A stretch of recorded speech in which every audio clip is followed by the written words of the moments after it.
बिस्मिल्लाहिर्रहमानिर्रहीम बिस्मिल्लाहिर्रहमानिर्रहीम। Dear students, अस्सलाम वालेकुम।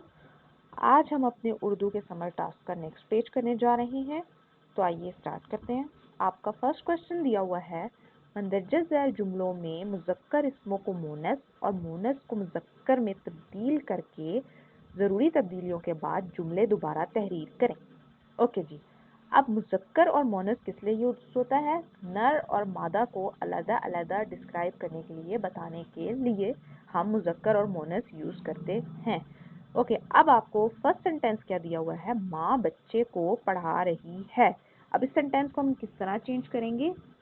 बाप बच्ची को पढ़ा रहा है। देखा आपने स्टूडेंट्स, जहाँ पे माँ था वहाँ पे हमने क्या कर दिया? बाप। और जहाँ बच्चा था उसकी जगह हमने क्या चेंज कर दिया? बच्ची। यानी कि मोनस की जगह मुज़क्कर आ गया और मुज़क्कर की जगह मोनस। ओके, नेक्स्ट सेंटेंस आपको दिया हुआ है, लड़की अपने भाई के साथ खेल रही है। अब हमने इसको कैसे चेंज कर दिया? लड़का अपनी बहन के साथ खेल रहा है। थर्ड सेंटेंस आपको दिया हुआ है, माली पौधे ले आया है। मालन पौधे ले आई है। स्टूडेंट्स, अब आपको समझ आ गई होगी कि किस तरह से आपने इन क्वेश्चंस को चेंज करना है। ओके, नेक्स्ट क्वेश्चन नंबर 2 आपको दिया हुआ है, दिए गए फेल माजी के जुमलों को फेल हाल और फेल मुस्तकबिल में तब्दील करें। अब आपने जो माजी में जुमले हैं उनको हाल और मुस्तकबिल में तब्दील करना है। आपको पहला जुमला दिया हुआ है, आयशा ने खत लिखा। आयशा ने खत लिखा है, फेल हाल। आयशा खत लिखेगी, फेल मुस्तकबिल। बंदर ने शोर मचाया। बंदर ने शोर मचा रखा है, ये फेल हाल है। बंदर शोर मचाएगा, ये फेल मुस्तकबिल है। नेक्स्ट, अम्मी ने कपड़े धोए। अम्मी कपड़े धो रही हैं, फेल हाल। अम्मी कपड़े धोएंगी, फेल मुस्तकबिल।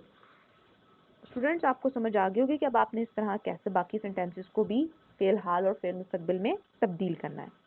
थर्ड क्वेश्चन आपको दिया हुआ है, दर्जे ज़ैल इबारत में से इसमें मौसूफ और इसमें सिफ़त अलहदा करके लिखें। आपको ये पैराग्राफ दिया हुआ है, इसमें से आपने इसमें सिफ़त और इसमें मौसूफ अलहदा करना है। अब इसमें सिफ़त वो किसी भी इंसान की जो खूबी बयान की जाती है उसको कहा जाता है, और इसमें मौसूफ किसी इंसान के बारे में एक स्पेसिफिक किस्म की जो ख़ास खूबी बयान की जाए उसको इसमें मौसूफ कहते हैं।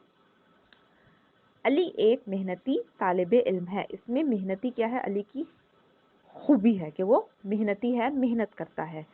उसके वालिद साहब बहुत अच्छे इंसान हैं। अब इसमें अच्छे इंसान के इसमें मौसूफ किसके बारे में इस्तेमाल हो रहा है? उसके वालिद के बारे में कि वो बहुत अच्छे इंसान हैं। ओके, अब आपने स्टूडेंट्स इस तरह का कॉलम बना लेना है, इसमें सिफत और इसमें मौसूफ का, और उसमें आपने फिर इसमें सिफत एक तरफ और इसमें मौसूफ एक तरफ लिखने हैं। जस्ट लाइक मैंने लिखा, मेहनती सिफत है इसमें सिफत वाले कॉलम में और अच्छे इंसान इसमें मौसूफ वाले कॉलम में।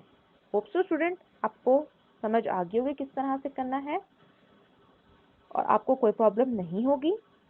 अल्लाह हाफिज़, फी अमानिल्लाह। बिस्मिल्लाहिर्रहमानिर्रहीम। डियर स्टूडेंट्स, अस्सलाम वालेकुम। हम आज अपना उर्दू का समर टास्क कंटिन्यू कर रहे हैं। आपको जो नेक्स्ट क्वेश्चन दिया गया है वो क्या है? हम अल्फाज को जुमलों में इस तरह इस्तेमाल करें कि मायनी वाज़ेह हो जाए। ओके जी, आपको हम आवाज़ अल्फाज दिए गए हैं और आपने इनको अपने जुमलों में इस तरह से इस्तेमाल करना है कि इनके मीनिंग्स को क्लियर हो जाए। जैसे आपको फर्स्ट वर्ड दिया हुआ है आला और आला। ओके जी, आला। आला किसी भी किस्म के डिवाइस को कह सकते हैं, किसी भी चीज़ को कह सकते हैं। मेरे वालिद का आला समात ख़राब हो गया है। अब इसमें आला समात किसी उस डिवाइस को कहते हैं कि जो लोग सुन नहीं पाते तो अपने कान में एक स्पेशल किस्म की डिवाइस आला लगाते हैं जिसकी मदद से वो सुन सकते हैं। आला यानी बहुत अच्छा। स्कूल में अव्वल आने पर मुझे आला अवार्ड दिया गया है, यानी स्कूल में फर्स्ट पोजीशन मिलने पर मुझे बहुत अच्छा इनाम मिला है। नेक्स्ट वर्ड है दौर। दौर कहते हैं ज़माने को। इस दौर में महंगाई बहुत बढ़ गई है। नेक्स्ट वर्ड है दूर। अली उमर का घर मेरे घर से काफ़ी दूर है, यानी काफ़ी फासले पर है। दूर का मतलब होता है फासला। पूरी का मतलब होता है मुकम्मल। आज मुझे दादी जान ने पूरी कहानी सुनाई। नेक्स्ट वर्ड है पूरी। पूरी खाने वाली चीज होती है, रोटी की तरह की ही होती है। मुझे हलवा पूरी बहुत पसंद है। तो स्टूडेंट, होप सो आपको समझ आ गया होगा और अब आप बाकी के वर्ड्स के सेंटेंसेस भी इजीली बना लेंगे। लास्ट आपका क्वेश्चन दिया हुआ है, दर्ज झैल जुमले अपने अल्फाज में इस तरह लिखें कि मफहूम ना बदले। यानी कि अब आपने इन सेंटेंसेस को अपने अल्फाज में इस तरह से लिखना है कि उनका मतलब तब्दील ना हो। जैसे, बहुत ठंडा पानी पीने से मेरा गला खराब हो गया है। मेरा गला खराब हो गया है क्योंकि मैंने ठंडा पानी पी लिया था।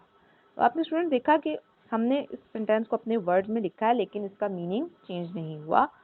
आपको फर्स्ट सेंटेंस दिया हुआ है, बड़ों की बात मानना छोटों का फर्ज है। तो इसको आप कैसे चेंज करेंगे? छोटों पर फर्ज है कि वो बड़ों की बात माने। देखा आपने स्टूडेंट्स, हमने इसको अपने अल्फाज में तो लिखा है लेकिन इसका मीनिंग चेंज नहीं किया। नेक्स्ट आपको दिया हुआ है सेंटेंस, मेहनत करने वाले को फल जरूर मिलता है। मेहनत करने वाले को उसका फल जरूर मिलता है। आई होप सो स्टूडेंट आपको ये समझ आ गई होगी कि अब आप इनको कैसे यूज करना है और अब आप बाकी के सेंटेंसेस को इजीली अपने लफ्ज अपने वर्ड्स में लिख सकेंगे। होप सो स्टूडेंट आपको काफी सारी हेल्प मिल गई होगी और अब आपको अपना टास्क करते हुए कोई प्रॉब्लम नहीं होगी। अल्लाह हाफिज, फी अमानिल्लाह।